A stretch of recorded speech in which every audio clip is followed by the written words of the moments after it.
খড়গপুরে সভা করতে গিয়েছিলাম। বৈশাখ মাস, বৃষ্টি হয়নি প্রায় সারা মাস। তার উপর খড়গপুর শহরের গরম। গাছ নেই, পালা নেই, ছোট্ট ছোট্ট রেলওয়ে কলোনির বাসাঘর। সামনে দিয়ে ট্রেন চলে গেছে, ময়লা জলে ভর্তি। ৪ নম্বর বাসায় তবুও যা হয়, লোক একরকম বাস করতে পারে। ৩ নম্বর বাসায় কষ্টে সৃষ্টে চলে, কিন্তু ২ নম্বর আর ১ নম্বর বাসা যে হতভাগ্য লোকেদের জন্য তৈরি হয়েছে, তারা পশু জীবন যদি যাপন করত অরণ্যে, এর চেয়ে অনেক ভালো থাকতে পারত। ভগবানের আলো বাতাস থেকে এভাবে বঞ্চিত হতে হতো না। নমস্কার, দ্য স্টোরি টেলার চ্যানেলে আজকের গল্প বিভূতিভূষণ বন্দ্যোপাধ্যায় রচিত বাসা। গল্প পাঠে আমি অনিন্দিতা। এক ভদ্রলোকের বাড়ি অতিথি হয়েছিলাম। তিনি কি একটা ভালো কাজ করেন, ৪ নম্বর বাসায় বাসের অধিকার পেয়েছেন। সেই নিচু নিচু ছোট ছোট ঘরে তার স্ত্রী কার্পেটের ওপর ফুল বসানো অক্ষরে অতি পরম গুরু লিখে বাঁধিয়ে রেখেছেন। ডিশ, পেয়ালা, পুতুল, মাটির ময়ূর সাজিয়ে রেখেছেন কাচের আলমারিতে। দেওয়ালে টানানো আছে সানলাইট সাবানের ক্যালেন্ডার এবং মহাত্মা গান্ধীর ছবি, রাসলীলা ও চৈতন্যদেবের সংকীর্তনের ছবি। কোথাকার মজুরেরা এক বিদায় অভিনন্দন দিয়েছিল বাড়ির কর্তাকে, সেখানা বাঁধিয়ে টানানো, ইত্যাদি। হাওয়া আসে সামান্য। বৈশাখের উত্তাপে নিচু কংক্রিটের ছাদ আগুনের খাপড়ার মতো গরম হয়েছে। হাত পা নাড়ার স্থান নেই বাসার মধ্যে, গরমে হাঁপ ধরে যায়। চোখের দৃষ্টি সর্বদা দেওয়ালে বেঁধে যাচ্ছে। আমি বললাম, কি করে থাকেন এখানে? গৃহস্বামী বললেন, কি করি বলুন, চাকরি। কত বছর আছেন? ১৯২৭ সালে জয়েন করেছি। তাহলে হিসেব করুন, এই ২১ বছর চলছে। বরাবর এই বাসায়? তাহলে তো বাঁচতাম। মাইনে যখন কম ছিল, ৩ নম্বর বাসায় ছিলাম ৯ বছর। ২ নম্বর বাসা আপনি যদি দেখতেন, তবে না জানি কি বলতেন। সেই ২ নম্বর বাসায় ১ বছর। আমি মনে মনে কল্পনা করলুম, সামান্য ২০০ টাকার জন্য এই ভদ্রলোক কত জ্যোৎস্নাময়ী দুপুর রাত্রির রহস্য, কত বর্ষার ঝরঝর ছন্দ, কত সজনে ফুল ফোটা কোকিল ডাকা ফাল্গুন দিন, কত মধুর অপরাহ্ন হারিয়েছেন। শুধু ইনি যে একা হারিয়েছেন তা নয়, এর বাড়ি ছেলেমেয়েরা হারিয়েছে তাদের জীবনের অতি রহস্যময় বাল্যদিনগুলির পরম পবিত্র মুহূর্ত। হারিয়েছেন এর স্ত্রীও। তার চেয়েও কষ্ট এই যে এরা জানেন না যে এরা কি হারিয়েছেন। সেই কি যেন একটা জিনিসের বিজ্ঞাপনে যেমন ছবির নিচে লেখা থাকে। বললাম, ছুটি পেয়ে দেশে যান কবার? কবার? মাত্র ২ বার দেশে গিয়েছি এই বছরের মধ্যে। আপনা আপনি আমার অজ্ঞাতসারে আমার মুখ দিয়ে বেরিয়ে গেল, বড় কষ্ট আপনাদের। তিনি তক্ষুনি বললেন, না, এর চেয়েও কষ্ট তাদের যারা নতুন আসে। বাসা পেতে আগে লাগতো ৭-৮ বছর, এখন লাগে ১৩-১৪ বছর। কোথায় থেকে চাকরি করবে সে বেচারি? গাছতলায়? তা কোম্পানি কি জানে চাকরি করতে হয় করো, বাসার খবর কোম্পানি রাখে না। অথচ এই খড়গপুর শহরে কোনো বাসা ভাড়া পাওয়া যায় না, কেননা এখানে বাইরের কোনো লোকের ঘর নেই, সবই রেলের কোয়ার্টার। সত্যি এ ব্যাপার? খুব সত্যি। তারা থাকে কোথায়? ওই হয়তো আপনার একখানা বাইরের ঘর আছে, সেখানে একটু জায়গা দিলেন, নয়তো কোনো অবিবাহিত কোয়ার্টারে রইল। অবিবাহিত লোকের কোয়ার্টারে খুব ভিড় হয়। নতুন চাকুরে অবিবাহিত যুবকেরা হার্ড গেট টুগেদার। ভেড়ার গোয়ালেরও অধম। নিয়ে যাব আপনাকে তেমনই এক বাসায়। আরও একজনকে বললেন, আরেকবার আপনাকে নিয়ে যাব 1 নম্বর কি 2 নম্বরে। দেখবেন সে কি জিনিস। মানুষের বাস করবার জন্যে সেগুলো তৈরি হয়নি। কোন ইঞ্জিনিয়ার সেগুলো তৈরি করেছিল? তার কি নিজের বাড়িতে স্ত্রীপুত্র ছিল না? এসব কথার উত্তর ভগবানই দিতে পারেন। সেই আরেকজন ভদ্রলোক বললেন, আপনাকে নিয়ে যেতে হবে আরেক জায়গায়, শহরের দক্ষিণে। সেখানে যত সব অফিসারদের কোয়ার্টার্স, দেখে অবাক হয়ে যাবেন। স্বর্গ। গৃহস্বামী বললেন, হ্যাঁ হ্যাঁ মিত্তির, সেখানেও একবার নিয়ে যেও একে। পূর্বের ভদ্রলোকটি বললেন, না নিয়ে গেলে কন্ট্রাস্টটা তৈরি হবে না যে। উনি বুঝবেন কি করে যে আমরা কোন নরকে আর তারা কোন স্বর্গে? বোধহয় মিস্টার বাসুর ওখানে আপনার নিমন্ত্রণ আছে, যেতেই হবে। খবর দেবে এক্ষুনি। স্বর্গই বটে, শহরের দক্ষিণে খোলা জায়গায়। গিয়ে দেখবেন কি চমৎকার হাওয়া, কি সবুজ লন, অর্নামেন্টাল ব্রিজ, বড় বড় কাঁচের সার্সি খড়খড়িওয়ালা জানালা দরজা, লাইট ফ্যান। সেসব অন্য ব্যাপার। আসল কথা, সেসব তো আপনার আমার জন্যে তৈরি নয়। সে ছিল সাহেবদের জন্যে। সাদা চামড়া গায়ে থাকলেই অফিসার্স কোয়ার্টার্সে তার জায়গা, কি বড় কি ছোট। কোনো সাহেব কখনো 3 নম্বর 4 নম্বরে থাকত না। 2 নম্বর 1 নম্বর তো দূরের কথা।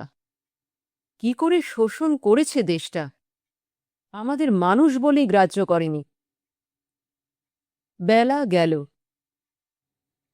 পয়লা বৈশাখের উৎসব সভা, সেই সঙ্গে বিচিত্রা অনুষ্ঠান বলে একটা কথা সব জায়গায় বড্ড চলেছে।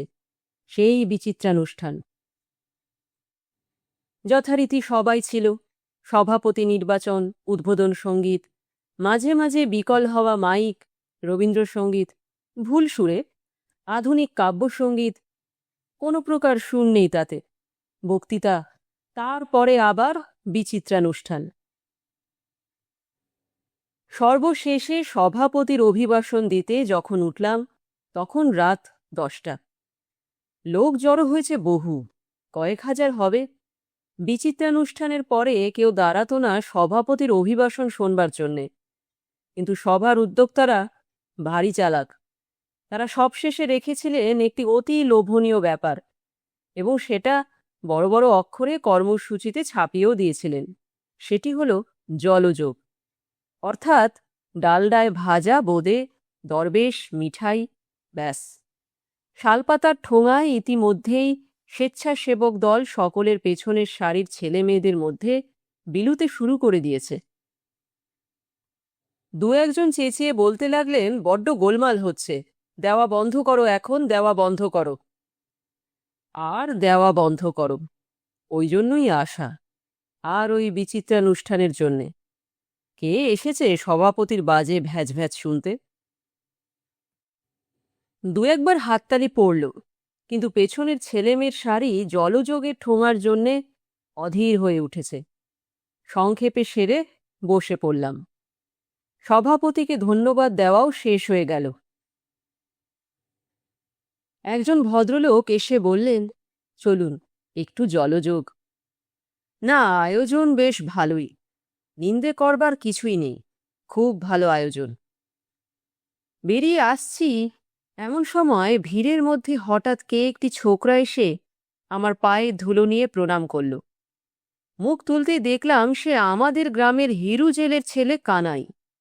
কানাই ম্যাট্রিক পাশ করে আগে পূর্ববঙ্গে কোথায় যেন রেলে চাকরি করত। বললাম, এখানে কাজ করো নাকি? আগে হ্যাঁ, চলে এসেছি। আপনাকে মা ডাকছে, ওইখানে দাঁড়িয়ে। তোমার মা এখানে? খুব অবাক হয়ে গেলাম। কানাই জেলের মা চিরদিন পাড়ায় চিড়ে কুটে ধান সিদ্ধ করে ও মাছ বিক্রি করে সংসার চালিয়ে এসেছে। অজ পাড়াগাঁয়ের মেয়ে ও বউ সে।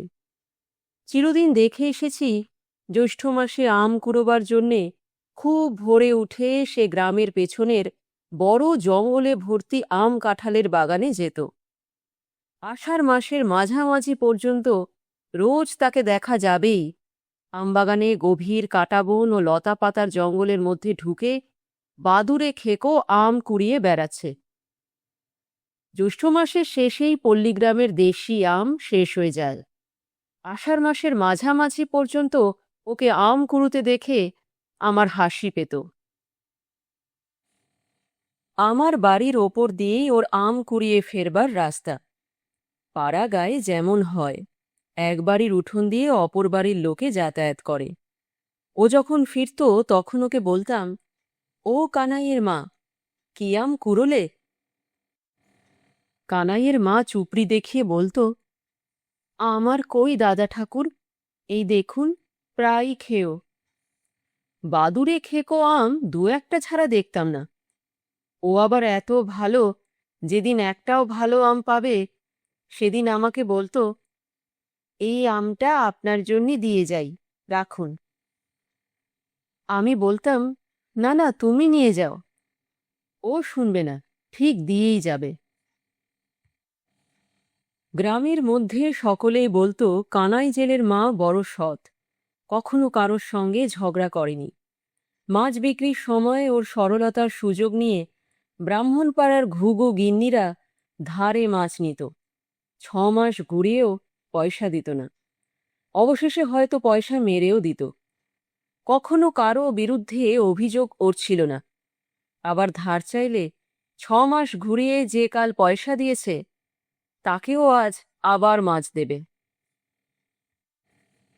সেই জেলে বউ আজ এখানে, কত দূরে যশোর জেলার এক অজ পাড়াগা থেকে। জীবনে কখনো যে রানাঘাটও যায়নি, সে আজ এসেছে খড়গপুরে। 7 সমুদ্র 13 নদী পার হয়ে বাঁশ বাগানের তলাওদে জেলেপাড়া সেই খড়ের ঘরখানা ছেড়ে ছেলের বাসায়। জেলে বউ আমায় দেখে এগিয়ে এসে বলল, দাদা ঠাকুর, আমাদের কত দূরে এসে নেকচার বলছে। আমায় কানাই বলল, দাদা ঠাকুরের নেকচার হবে আজ সভায়। আমি বলি, আমায় নিয়ে চলো, কতকাল দেখিনি তাকে। কি সুন্দর নেকচার বললেন আপনি। বলে সে আমার পায়ের ধুলো নিয়ে প্রণাম করল। বয়সে সে আমার চেয়ে বড়, আমার দিদির সমান। কিন্তু আমি ব্রাহ্মণ। জেলে বউ আরও বড় হলেও সে এমনিভাবেই আমায় প্রণাম করত, গ্রামের নিয়ম। বললাম, ভালো আছো কানাইয়ের মা? আপনাদের আশীর্বাদে আছি একরকম। বৌদিদি কই? ছেলেমেয়েরা সব ভালো? একরকম ভালোই আছে। আজকাল সবাই কলকাতায়। দেশে যাননি? মধ্যে গিয়েছিলাম একবার, মাস 2 আগে। ও অমনি আকুল ও পিপাসিত সুরে বলল, বলুন, গায়কে কেমন আছে? ইতিমধ্যে সভার উদ্যোক্তাগণ আমাকে তাগিদ দিতে লাগলেন, তাহলে কাইন্ডলি আসুন, আবার আমাদের নববর্ষের ডিনার পার্টির আয়োজন রয়েছে মিস্টার বাসুর ওখানে। আমার কিন্তু যাবার ইচ্ছে নেই সত্যি একটুকুও। এদের টান আমার 1000 ডিনার পার্টির চেয়েও অনেক বেশি। সমস্ত খড়গপুর শহরের হাজার সুশিক্ষিত, সুমার্জিত, সুভদ্র লোকের মধ্যে এই গ্রাম্য অশিক্ষিতা জেলে বউকে আমার অনেক বেশি আপনার জন বলে মনে হলো সেই মুহূর্তে। জেলে বউ বলল, তা হবে না। সে কি দাদা ঠাকুর, মোদির বাসায় যেতে হবে না বুঝি? না এমনি ছাড়ব? পায়ের ধুলো দেবেন না বুঝি বাসায়? চলো, যাব না কেন? বারে, এদিকে এরা ছাড়ে না। সে কি স্যার, এখন গেলে আর কি ওরা না খাইয়ে ছাড়বে? যাবেন না? আমি বললাম, কিছু না, বেশি দেরি হবে না, এক্ষুনি আসছি। দেশের লোক ধরেছে। ওদের সঙ্গে ওদের বাসায় গেলাম। মুশকিল, 2 নম্বরের বাসা, কম মাইনের লোকের বাসা। আমাকে ওরা নিয়ে গিয়ে ঘরে বসালো। 2খানা ছোট্ট ঘর, একটা রান্নাঘর, একটা বারান্দা। এই হলো 2 নম্বর কোয়ার্টার্স। বৈশাখ মাসের দারুণ উত্তাপে সে ঘরের অবস্থা যে কি তা না অনুভব করলে বুঝিয়ে বলা কঠিন। জেলখানা এর চেয়ে ভালো, নড়বার চড়বার জায়গা নেই। আলো বাতাস আসে না, হাঁপ ধরে যায়। একখানা ঘর একটু সাজিয়ে রেখেছে, একখানা ফর্সা চাদরও পেতে রেখেছে বিছানায়। একটা সস্তা টাইমপিস ঘড়ি কিনে ছোট একটা টেবিলে রেখে দিয়েছে। ওর বাপ হিরু জেলেকে আমরা বাল্যকালে দেখেছি বাঁশের দোয়ারি তৈরি করে মাছ ধরত, হাটে মাছের ঝুড়ি নিয়ে গিয়ে মাছ বিক্রি করত। কানাইয়ের মা টিনের ক্যানিস্ত্রায় ধান সেদ্ধ করত বাড়ির উঠোনের আমতলায়। বড় গরিব ছিল ওরা। কানাইয়ের বউ এসে আমাকে প্রণাম করল, বলল, বসুন, একটু চা করে দেব? আশ্চর্য, এরা চা খেতে আরম্ভ করেছে এখানে এসে। কানাইয়ের মা আহ্লাদের সুরে বলল, কানাই একটা ঘড়ি কিনেছে, দেখেছ দাদা ঠাকুর? সেই সস্তা টাইমপিস ঘড়িটা। আমি সেটা হাতে নিয়ে ভালো করে নাড়িচাড়ি দেখি, খুব প্রশংসা করি ঘড়ির। বললাম, বাহ, বেশ টেবিল চেয়ার দেখছি যে। কানাই সব করেছে দাদা ঠাকুর। দিব্যি সাজানো ঘর। ওখানা কি টানানো? বৌমার হাতে তৈরি, ঝিনুক দিয়ে তৈরি ফুল। বাহ, বেশ করেছ বৌমা। হবে না, বেশ ভালো ঘরের মেয়ে যে।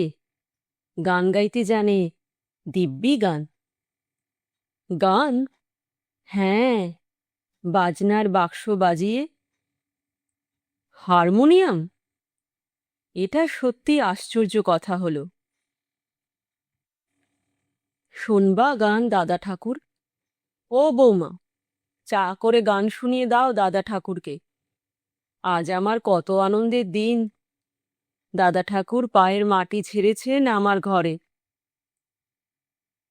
না, বড্ড খুশি হলাম কানাইয়ের মা।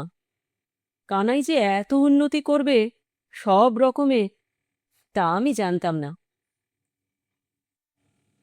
কানাইয়ের মা আঁচল দিয়ে চোখ মুছতে মুছতে বলল, আশীর্বাদ করো দাদা ঠাকুর, কানাই আমার বেঁচে থাকুক, সংসারে দুবেলা দুমুঠো খেয়ে আচায় যেন। জানো তো, যখন তিনি মারা গেল কি কষ্ট করে মানুষ করেছি। কানাই তখন 1 বছরের বাচ্চা। কত কষ্ট করেছি ওর জন্যি। লোকের ধান সেদ্ধ করে, চিড়ে কুটে, বাসন মেজে, তবে ওকে মানুষ করেছি। সেই কানাই আজ বিয়ে করে মোরে বাসায় এনেছে, ঘড়ি কিনেছে, কেদারা কিনেছে, চা খাচ্ছে। আমি গম্ভীরভাবে বললাম, ঠিক, ঠিক। তা আর কথা কি বলো? এই সময় কানাই আমার জন্যে খাবার কিনে নিয়ে এসে ঘরে ঢুকল। কানাইয়ের বউ একটা রেকাবিতে গরম কুমড়োর ফুলুরি, রসগোল্লা ও নিমকি আমায় খেতে দিল। বলল, খেয়ে দেখুন, কুমড়োর ফুলুরি এখন ভাজলাম। চা নিয়ে এসে কানাইয়ের মা বলল, এই পেয়ালাগুলো কানাই এবার কিনেছে। ভালো দাদা ঠাকুর, খুব ভালো, চমৎকার। কানাই সলজ্জ সুরে মাকে বলল, তুমি যাও ওদিকে, পান নিয়ে এসো কাকাবাবুর জন্যে। সে বেচারি জানে না তার মা আগে কি বলেছে বা এখন আরও কি বলবে। কানাইয়ের মা কিন্তু নাছোড়বান্দা। ওর বৌমাকে নিয়ে এসে হাজির করল গান শোনাতে। হারমোনিয়াম নিয়ে এলো। বললাম, এ হারমোনিয়াম কি কানাই কিনেছে নাকি? কানাইয়ের মা বলল, না দাদা ঠাকুর, বৌমা গান করে বলে পাশের বাসা থেকে আনা। গান গাইল কানাইয়ের বউ, মন্দ নয়, বেশ গান। আসবার সময় কানাইয়ের মা বলল, কেমন গান গায় আমার বৌমা?